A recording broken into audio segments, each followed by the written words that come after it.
Hello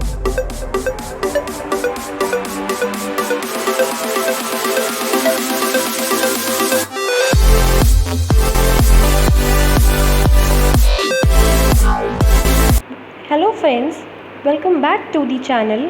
and video start करने से पहले जिसने भी चैनल को सब्सक्राइब नहीं किया है, do subscribe the channel so that you get notified for the latest update and do press the bell icon. So now let's get started. Part 2, computer generation. In this part we will be talking about computer generations. Generation is a step in technology. There are 5 generations of the computer. Generation क्या है? एक step in technology है. What is step in technology?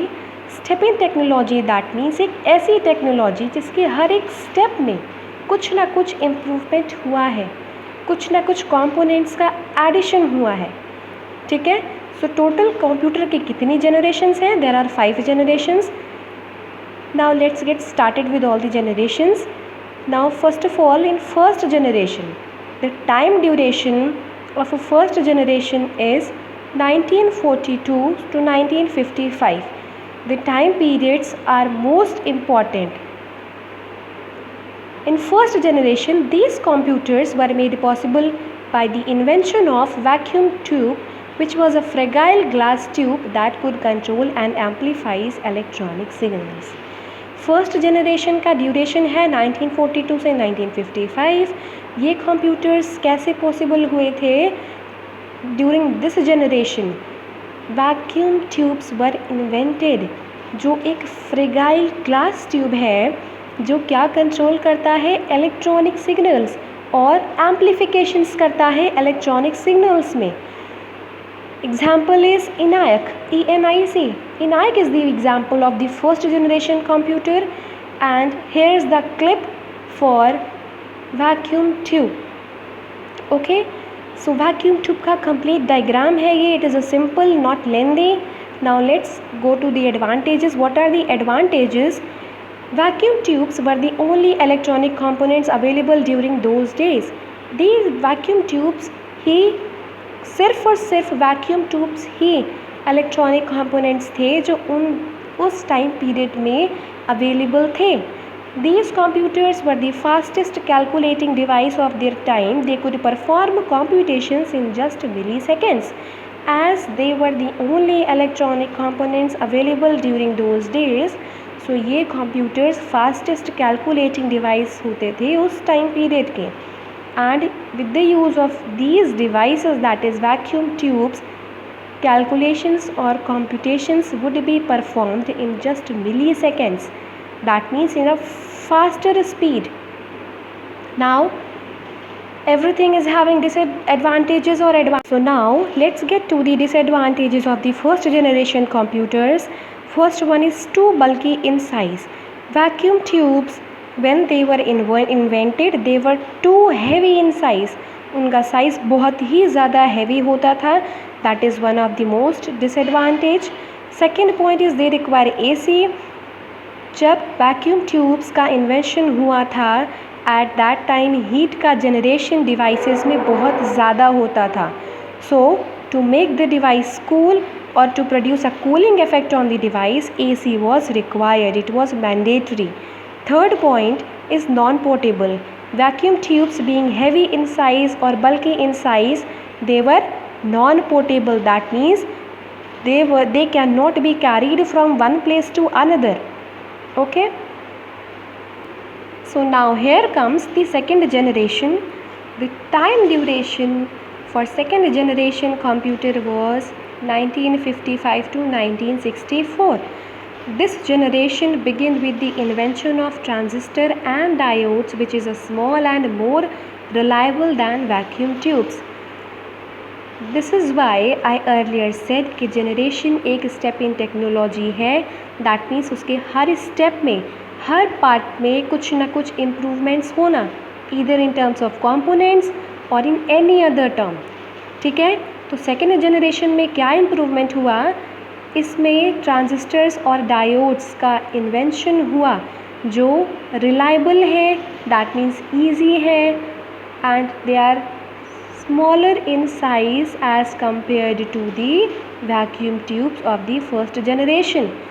ठीक है, so here's a pic or diagram of second generation transistor and diode.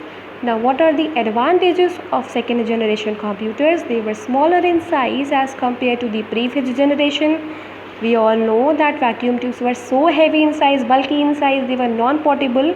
So here size was reduced and less heat generated compared to the first generation.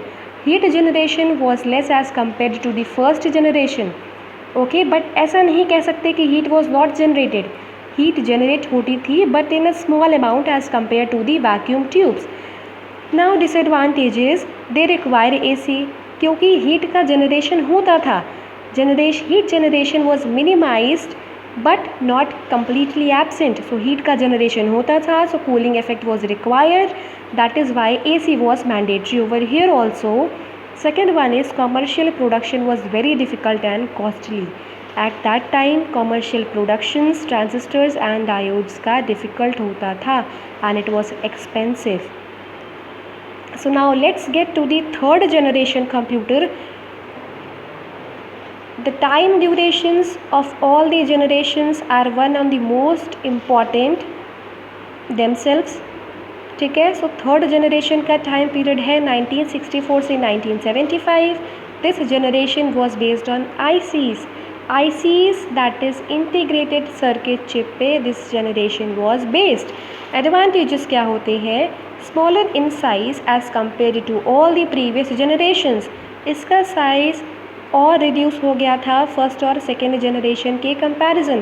That means इसमें जो ICs थे उनका size first generation के vacuum tube और second generation के transistor और diode से reduce हो गया था. यहाँ पे हीट जनरेशन और रिड्यूस हो गया था, हीट जनरेशन में और रिडक्शन हो गया था.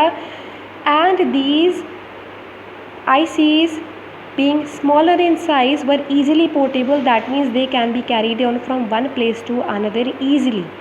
ठीक है. Now disadvantages require AC. इसका डिसएडवांटेज है हीट जनरेशन क्योंकि रिड्यूस हुआ था वॉज नॉट एब्सेंट. सो यहाँ पे भी अभी भी इंटर थर्ड जनरेशन AC का रिक्वायरमेंट था.